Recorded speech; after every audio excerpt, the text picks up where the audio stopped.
ಬಳಪ ಹಿಡಿದ ಭಗವಂತ ಇರುತ್ತಾನೆ ನಮ ಸುತ್ತ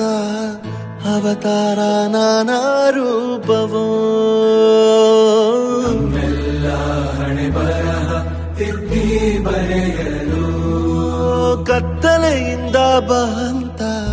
ನಮ್ಮ ಕೈಯ ಹಿಡಿಯುತ್ತ ಕರೆದೊಯ್ದ ಬೆಳಕು ತೋರಲು ಭಯವಾಗಿ ಗದರೋದು ನಮ್ಮ ಬೆಳೆಸಲು ಜೀವನ